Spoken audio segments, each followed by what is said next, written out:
Explained by the Billy Meier contacts, mysteries, myths, legends, conspiracy theories, historical inaccuracies, and more, compiled by David Chance, revised July 2, 2025. Future Earth Humans Part 12. See also Gilgamesh. See also Hyperborea, Hyperboreans. See also Ica Stones. See also Longskulls. See also Men in Black. See also Nazca Lines. See also Nokodemion. See also Ptah. See also Quetzalcoatl. See also Rods. See also Starchild Skull. See also Teos Caves Metal Library. See also Tunguska Event 1908. See also UFOs Flying Saucers. Contact Report 191. Sure, I can do this favor for you. Thus, I direct my words to all Earth humans in this way. The origin of the beginning of sorrow and all evils on the earth is described in the OM writing by the prophet Enoch, in which he speaks of Semjase and his followers, who at that time went with him among the Earth humans and caused disaster. Semjase and some others originated from a planet in the Lyra system, but others were natives of other worlds that are listed as NAKAR planets in the old registers, and which belonged to a remote system with the name USOL, and which were completely destroyed by acts of war shortly after the flight away. The planet in the Lyra system was named Nagel, and the other worlds, Dejma, Sionas, and Tiorebol. Semjase was the supreme leader of all, and Ancestral was first secretly and then openly his adversary. Through the incidents, as they are described in the Book of Enoch, they brought all evils to the earth in their beginning, whereby the first two nuclear wars were released on earth, as Semjase and Ancestral mutually annihilated themselves and their people. After their rebirth, they were taken away by their former brothers and sisters on earth, so in the course of time, they converted to the truth again and committed themselves to work on the earth in the future, according to the strictest performance of duty, for so long until all damage and all errors were removed again, which they had caused in their incomprehensibility at the beginning of their time on earth. Throughout many lives, they slowly prepared for this task, which they then took over for the first time approximately 14,000 years ago, so at least some of them, while the rest of them were not yet ready. But in order to be able to change everything, it was also necessary that everyone would change themselves into the thinking of the Earth humans, and thus forget their entire past, which has fully happened in the meantime. A memory of this would not have been useful, because as a result of any knowledge of the spectacular past, one might be inclined to take measures that would provoke renewed catastrophes. Therefore, the advantage of the memory that they all possessed slowly had to sink into ignorance. Many of today's Earth humans, in the early days of the beginning of evils on the Earth, belonged to the group of Semjase, who was their supreme leader, as was already explained. The fact of today's group members, and of those who were culpable at that time, in reference to the same spirit form, is 1. Ancestral equals the obstinate. 2. Batrala equals she who loves the muses. 3. Tamela equals guardian of honor.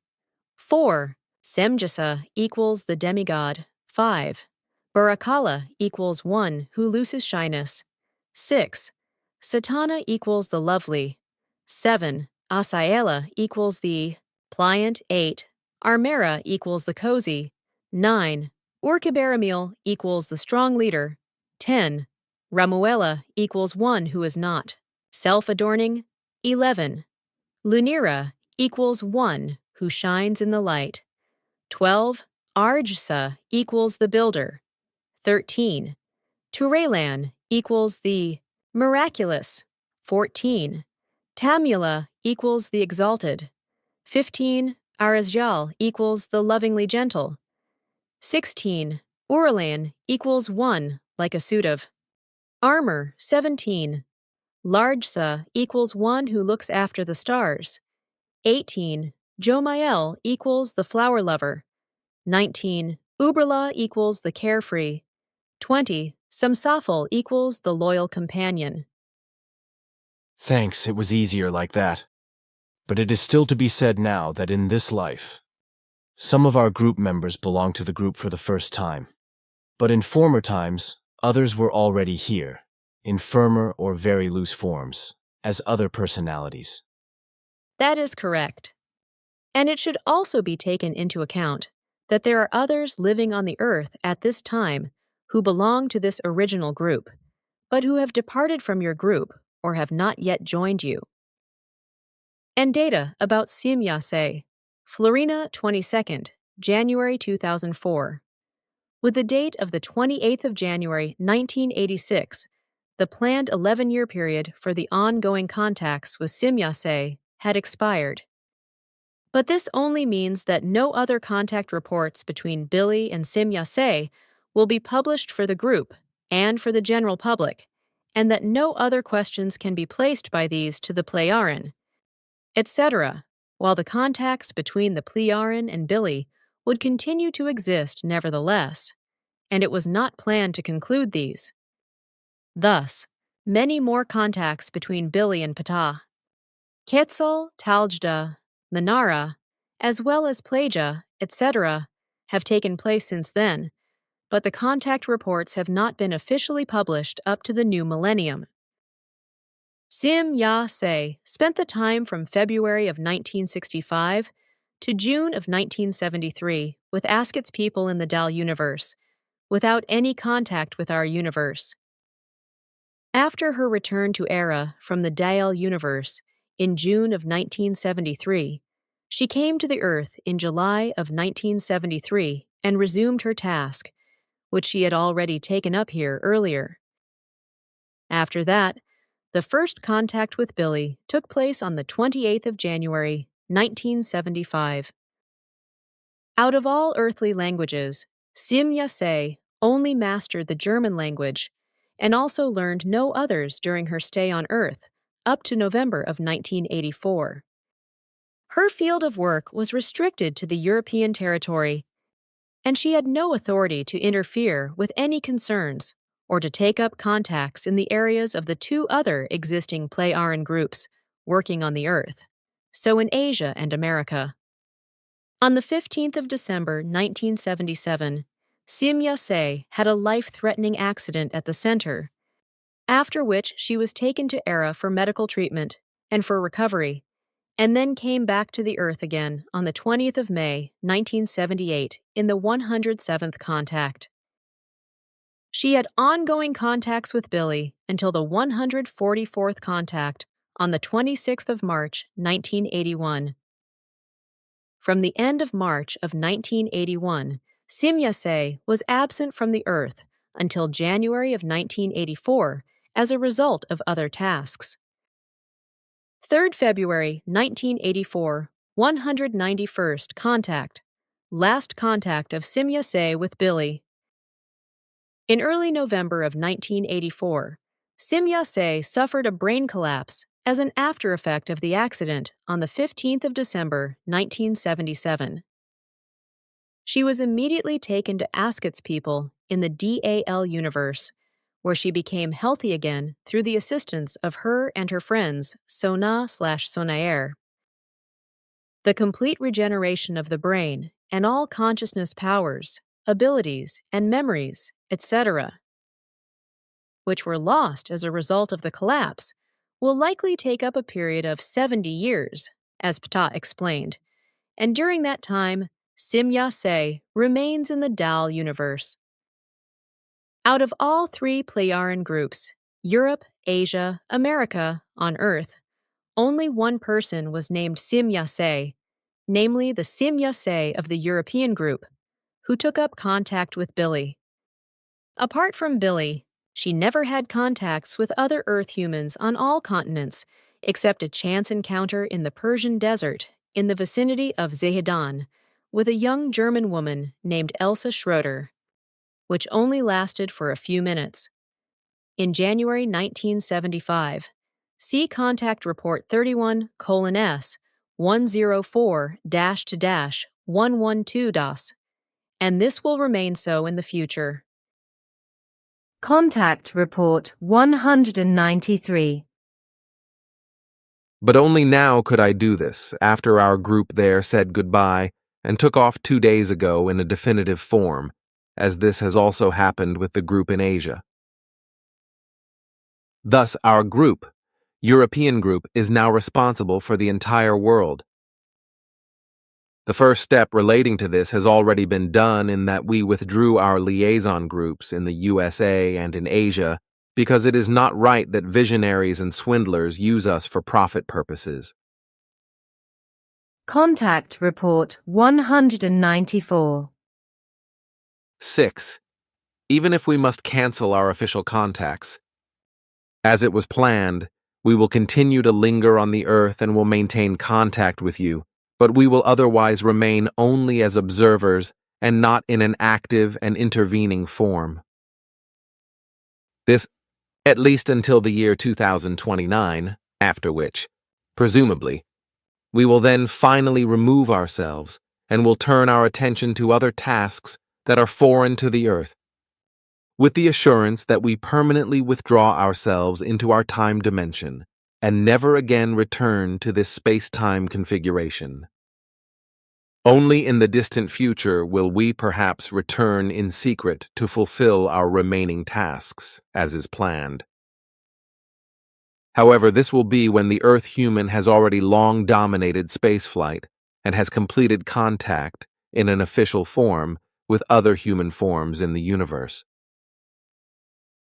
However, these human forms will be of a different form than we are, which is why they can physically associate with the Earth humans. Then contacts with other non-earthly humans are still coming in the distant time? That is of correctness, and it is to be expected that intelligences of non-Lyran origin will appear again.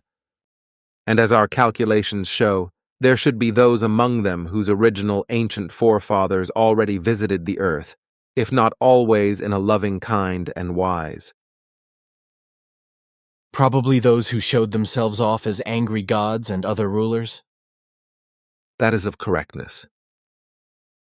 Contact Report 196. I really do not know where I should stand anymore because I always commit a blunder with the Earth humans when it concerns the assessment of things that are of such form. You should once come to terms with it and thoroughly deal with the fact that the human beings of the earth are no saints, and above all, neither is he. With the earthlings, it is such that lies are invented for all possible purposes. So apparent facts also become generated, which can be quite devilishly deceptive because they are only apparent facts or lying facts. You already told me that on many occasions, but I simply cannot come to terms with it, because the fact that the humans lie is unusual and foreign to me. Of course, but still, it is just so on the earth. The earthlings are not Pleiaren, to whom lying is a foreign word. For this reason, you should not always take everything so devilishly seriously and at face value if you... Contact Report 200. You explain that just like a doctor. Like Ptah, I have also learned this specialty. All of us, who keep in touch with you, have learned the German language very extensively. That is correct because Svath was also one of my teachers, and of course, he spoke with me regarding your person and task. He also presented your works to me, which he recorded constantly. And when I had studied these works, I decided to be assigned to your mission and the connection with you. Contact Report 202. Then another question. Svath said that at the turn of the century, respectively the millennium, genetic engineering, respectively genetic manipulation, would very strongly step into appearance again, as this was already the case a long time ago, and was practiced here on Earth by extraterrestrials, as well as in a space-time configuration of Sirius that is shifted to our space-time configuration. When there, A large group of humans from the Enoch lineage became genetically manipulated by the Syrians. Contact Report 205. As usual, I have questions. One refers to the disease, atopic dermatitis, which attacks many humans and about which there was a show on television again. Not only are adults affected by this disease, but especially children, for whom the constant itching is especially bad. Are you aware of this disease? And if so, is there an effective medicine against this disease?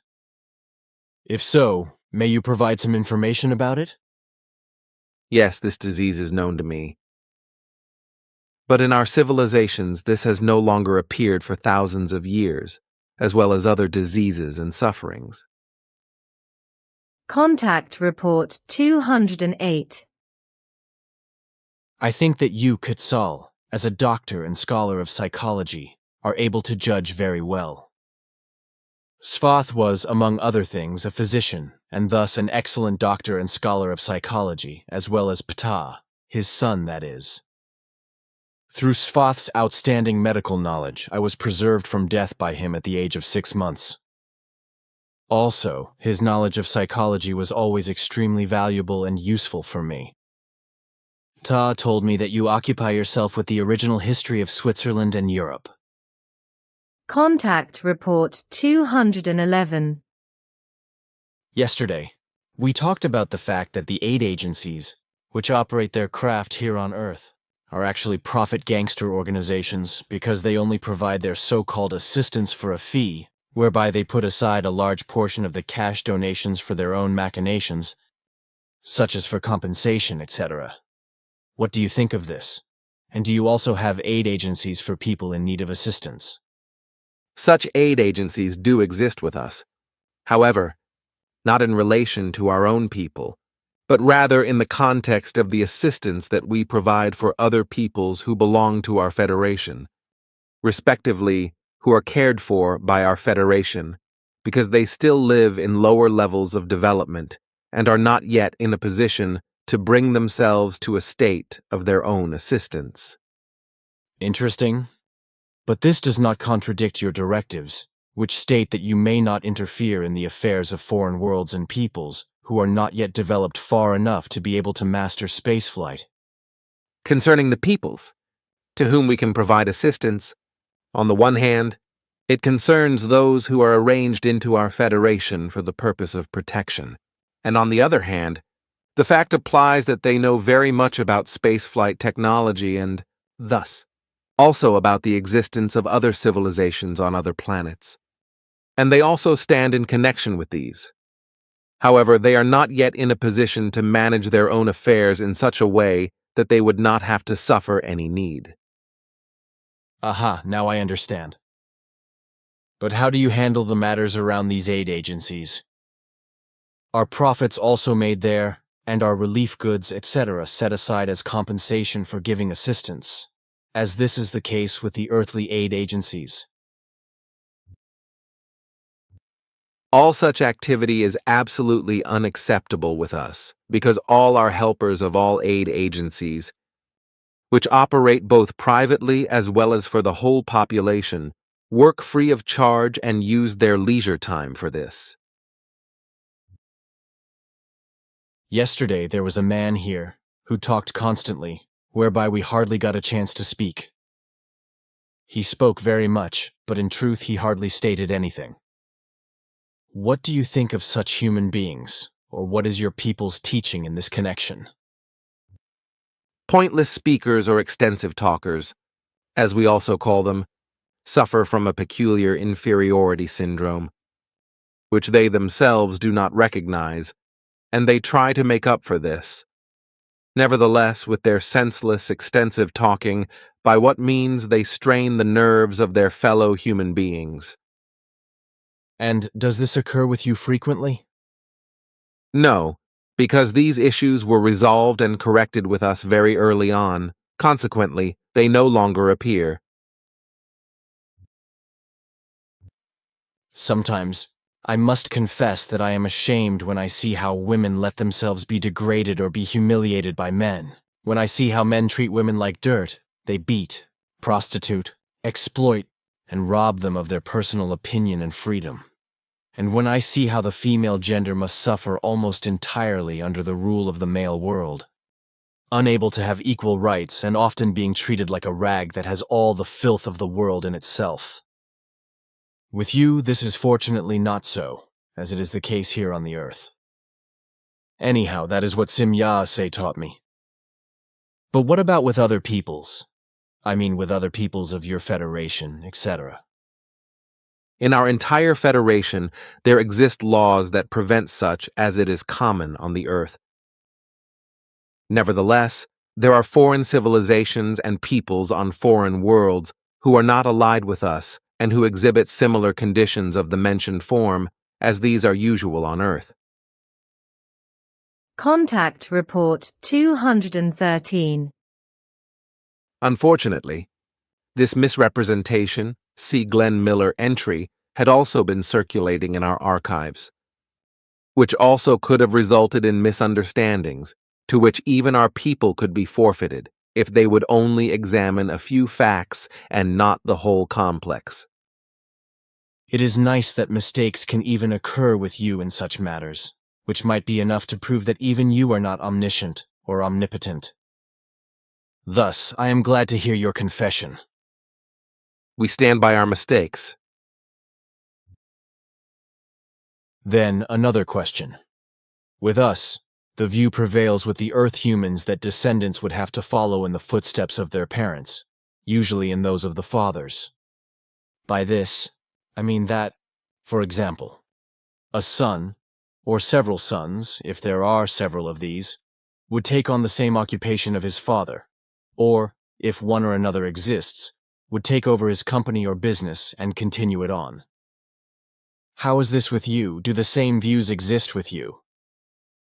No, that is not the case. All descendants are entirely free in their choice of activity.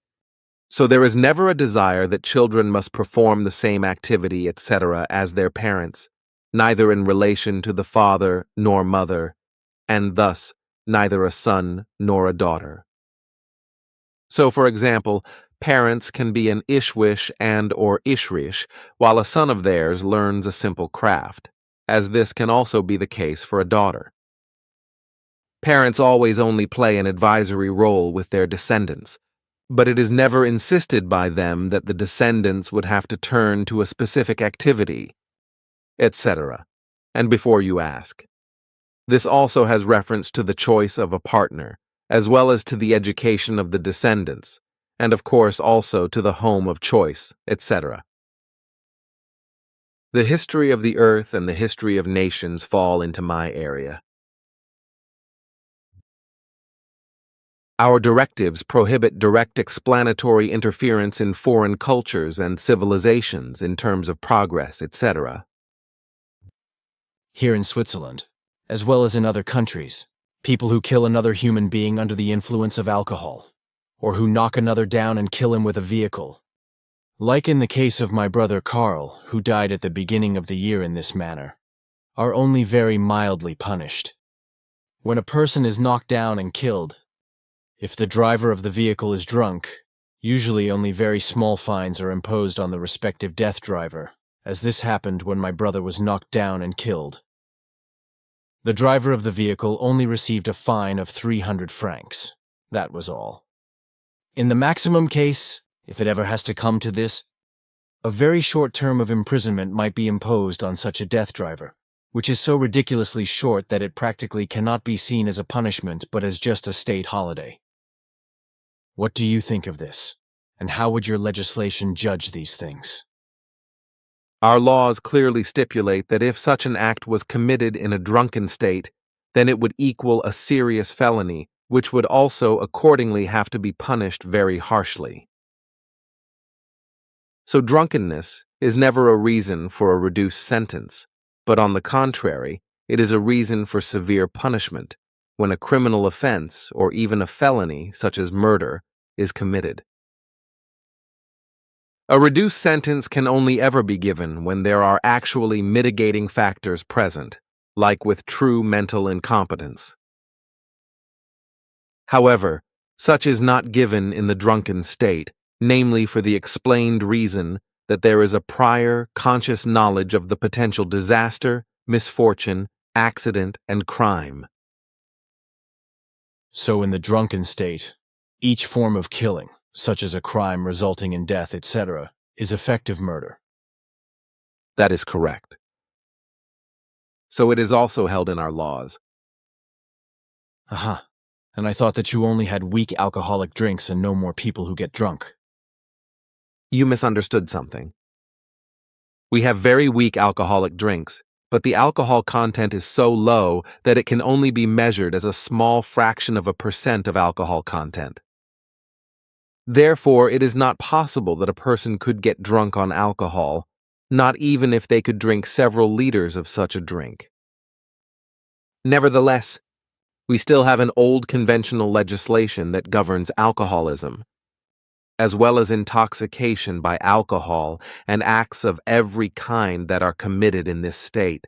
So when one is killed, or a crime is otherwise committed, or when any harm, accident, or misfortune is caused.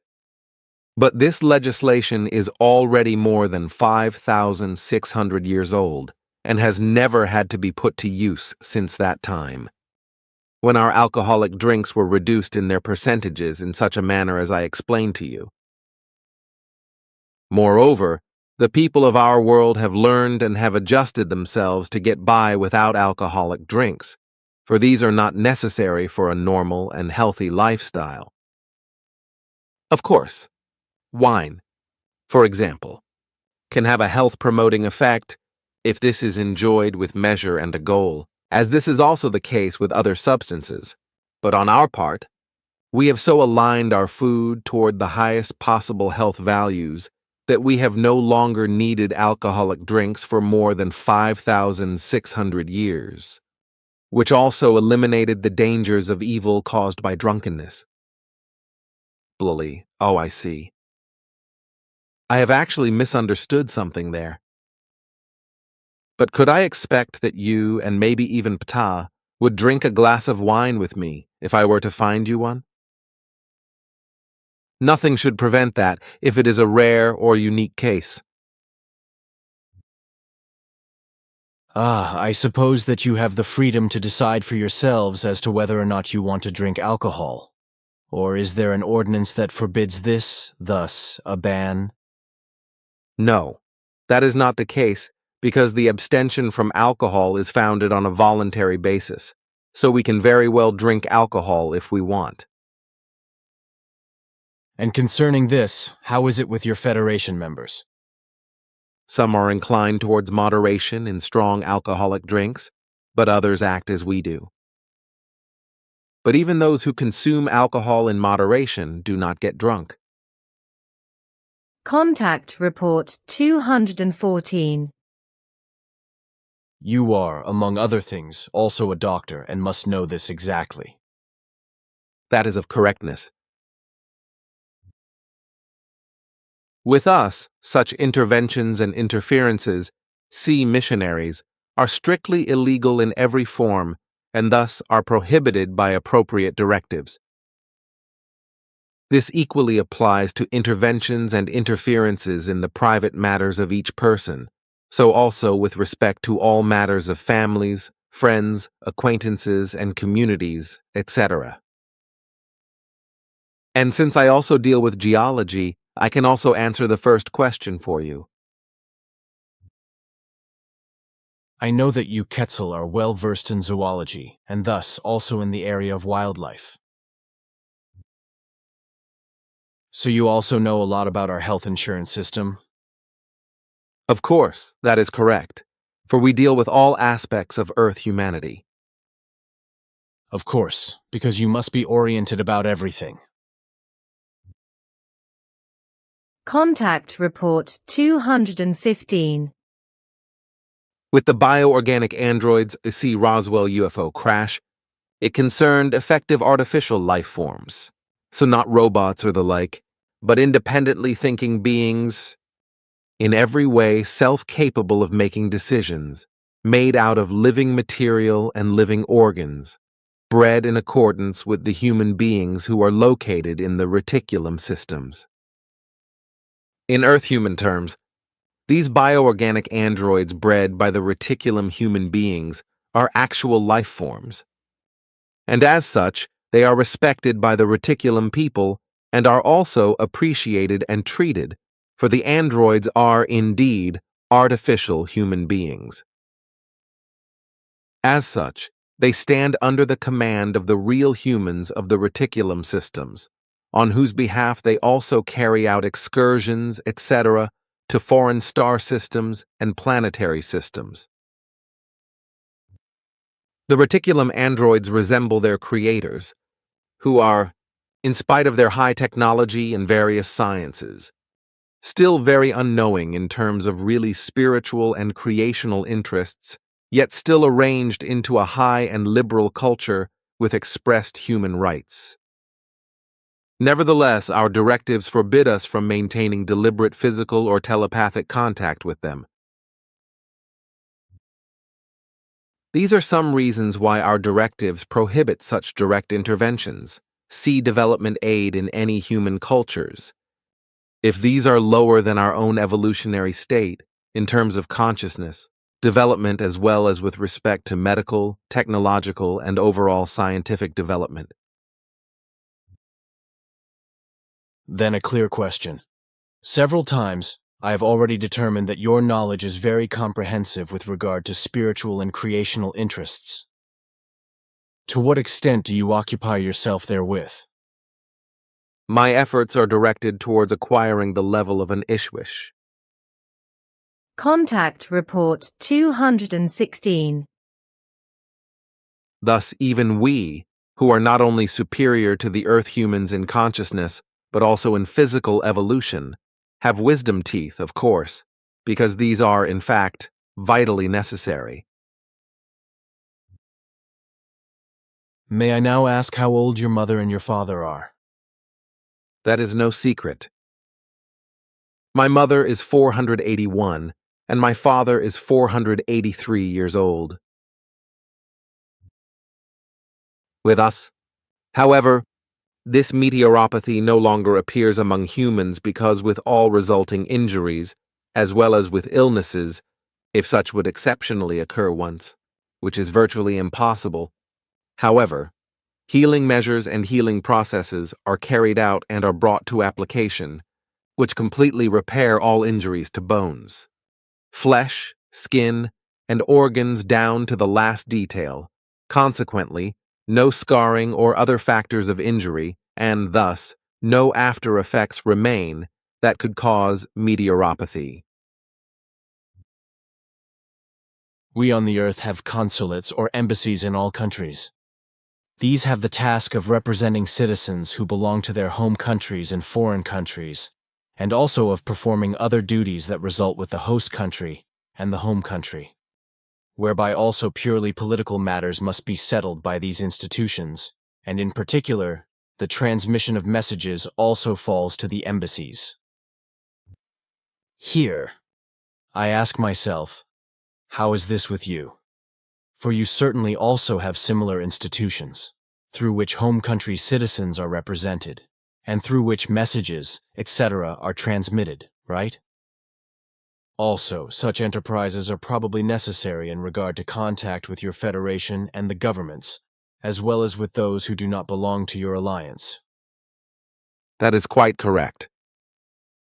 We also have such institutions, of course, but on our own planets, they are not related to the same political framework as the one you know on Earth. Purely planetary institutions in relation to this only have the duties of care, order, and administration, but no political aspects, etc. For our worlds are guided by the spirit. Of course, the same are also responsible in certain cases, which are specified very much together with the central spirit leadership, for particular aspects concerning the governments of planets of our Federation, as well as with governments of worlds that are foreign to the Federation. But overall, they are only representatives who exercise their duties on behalf of the central spirit leadership who, in turn, represents the people's will, which is fathomed in each case by planet-wide votes. Such votes, for which you say elections among yourselves, take place in accordance with proposals, etc., from the people, but also in accordance with the ideas and proposals of the central spirit leadership, or with regard to advice from the High Council.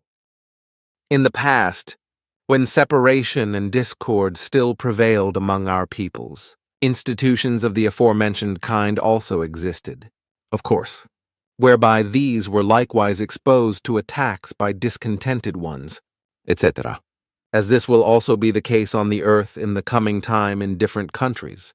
Thus, our very distant ancestors had the same problems with discontented ones, with fanatics, terrorists, and assassins, with regard to attacks and destruction, etc., on the aforementioned institutions, whereby also racial hatred, hatred of foreigners, and other degenerate extremism played important roles.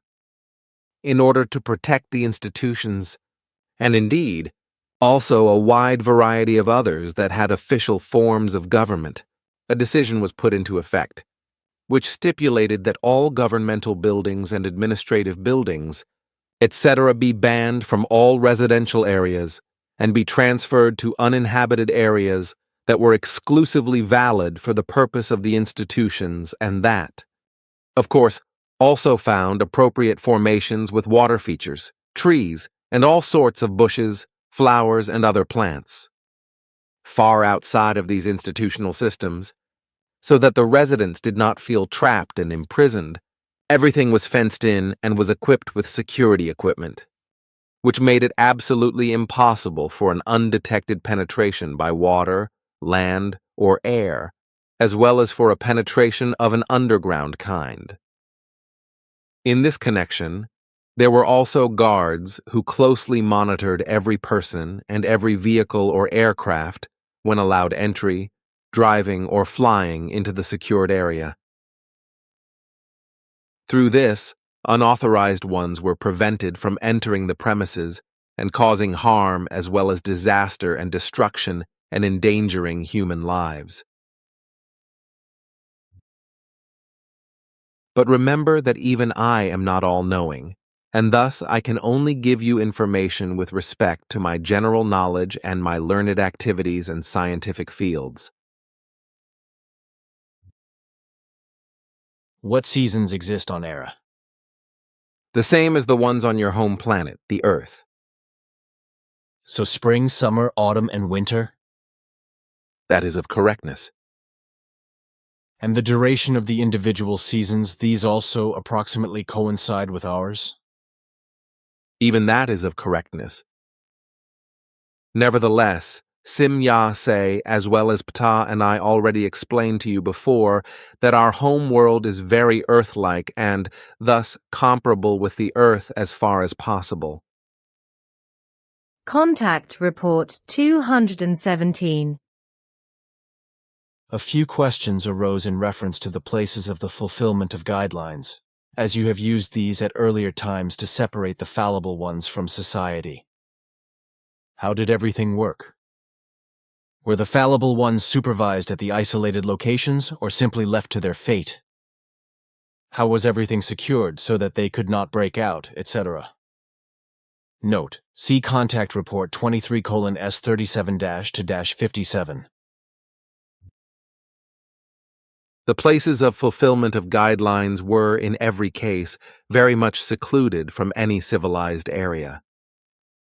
The beginning of these places was, unfortunately, inglorious, for during the first 16 years of their implementation, the fallible ones, each one separated according to gender, were provided with everything necessary for living and learning, set out at the places of fulfillment of guidelines, and left to themselves. However, long-range alert barricades and security barricades were given so that no one could escape. But this method was not sufficient, for since the fallible ones were simply left on their own, several power groups emerged among them, which exercised terror among the other fallible ones. Thus, it led to uprisings and to murder and mayhem, including individuals who rose up against one another out of hatred and revenge, as well as out of resentment, and for many other reasons. At the same time, homosexual relations and the resulting jealousy also played an important role.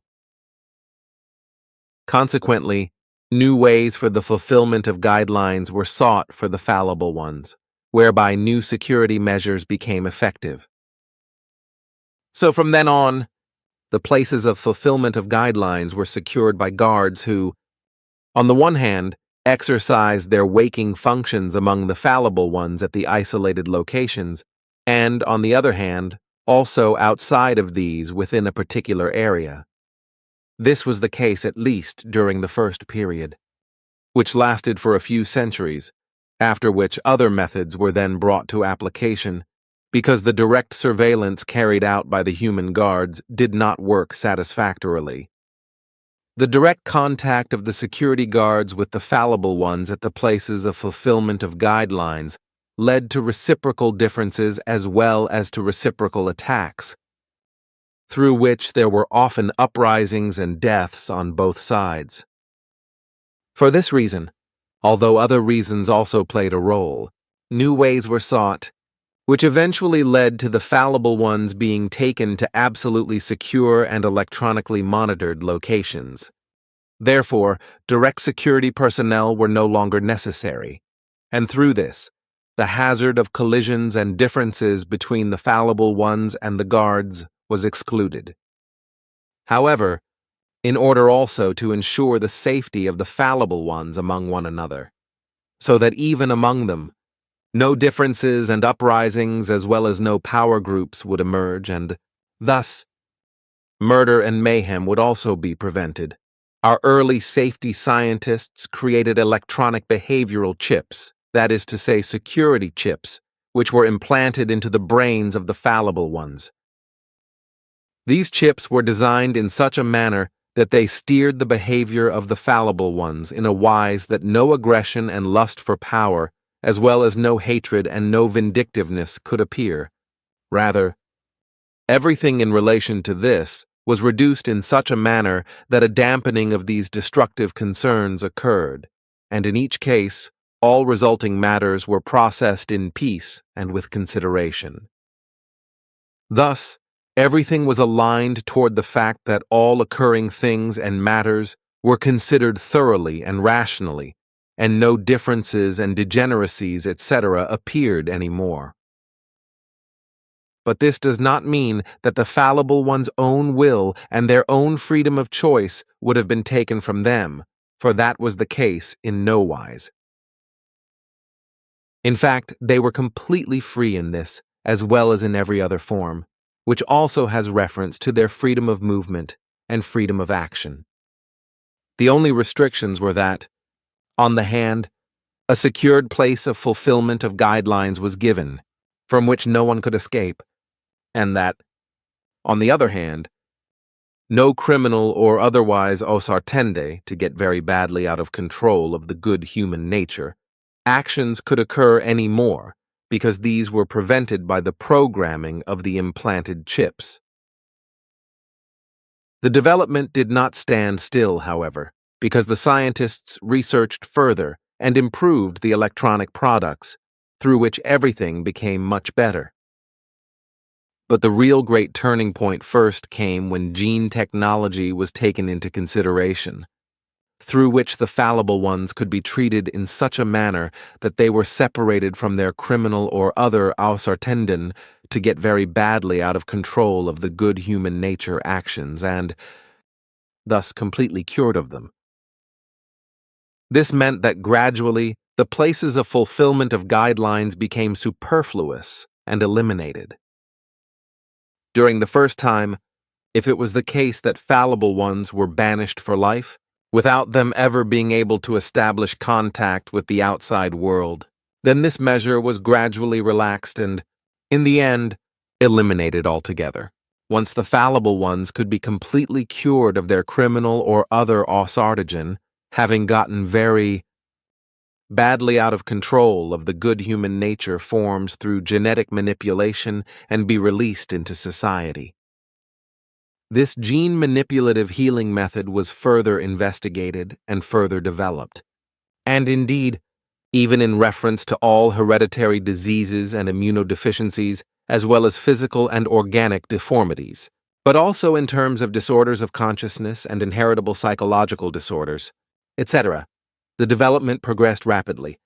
So already soon, early detections of gene damage of the aforementioned kind became possible, which naturally led to the fact that these cognitions were used in the genetic deformities. Genetic abnormalities and other harmful genetic influences were already repaired in the growing child in the womb. Thus, an irrefutable law has been in force since then, namely that every child, so every girl and every boy, is to be arranged into a gene examination, that is to say, a gene analysis, at the prenatal age of 7 months. Since this law gained validity and became observed absolutely, it is valid with us that every crime or other degeneration, as well as every inheritable disease of the body and its organs, every immunodeficiency of any kind, and every form of harmful aggressiveness, jealousy, and vindictiveness are just as non-existent as also hatred, envy, desire for validity, egoism, and many other characteristics that bring the human being discord, unkindness, and other harms. But at the same time, it should be noted that through this, our own decision in all matters and concerns is in no wise impaired. Also, our drive for self-preservation and our drive for self-defense are not impaired, if this is demanded. Contact Report 218. The Plejaren language we call Sarat, the intercosmic language we designate as Kosan, and the language of the people, to whom Manara belongs, we call Jinan, or Deron language. But the truth is that neither we nor any other earth foreigners exercise the role of the bringers of salvation. Neither we nor others bring teachings of salvation to the earth and, thus, to the earth humans, for any teaching of salvation is of a religious and sectarian nature, and only serves to make those who believe therein dependent and enslaved, in order to subjugate them, to exploit them, and also to cause them to remain faithful to the relevant religion or sect. Unfortunately, it happens over and over again that misunderstandings arise in connection with the old forms of speech, so also in connection with castration and sterilization, as these two concepts are called in the Talmud Manual. Of course, I strive hard to clarify these misunderstandings in myself in the best possible manner, just in accordance with my knowledge. Over these two concepts and their actual meaning, I was instructed in such a way by Sfath, and also the storage banks freely gave the same information, that the action of castration and sterilization, in the old sense and, thus, also in the sense of the Talmud Manual, did not mean that the fallible ones, who were included in this action, had their gender deformed or removed. Rather, the sterilization and castration quite simply took place through the fact that the possibility of bisexual sexual intercourse was taken from the fallible ones, in that they were separated from the opposite sex and were taken to places of compliance, where in accordance with the gender of the fallible ones, only those of the same sex had to serve their term, that is to say, their punishment, as this is simply called today. As Sfath explained, this separation from the presence of the opposite sex corresponded to the so-called castration and sterilization, because through this action, no bisexual relations and, thus, no bisexual sexual intercourse could take place anymore, which also prevented that fallible descendants could be produced. This, in turn, ensured that no fallible ones, that is to say criminals, and with these, asocial child elements, could be placed into the world, who would have then enjoyed a bad upbringing by their fallible parents and by their environment, and would have even become fallible ones, criminals, and asocial ones. In addition, now the question as to whether this was also kept and handled in such a way with your ancient peoples, since this law goes back to the age-old laws of Hanok and Enoch, whose most distant descendants are your peoples. And what about today? If this law applied to you in earlier times, does it still also apply today? What you have just explained also corresponds to the truth. And in fact, it is also the case that all our ancient peoples handled the law addressed by you to its full extent. The law still invariably applies today, but it already has not been put to use for several millenniums, due to the fact that there are no more fallible ones, criminals, and asocial elements among us.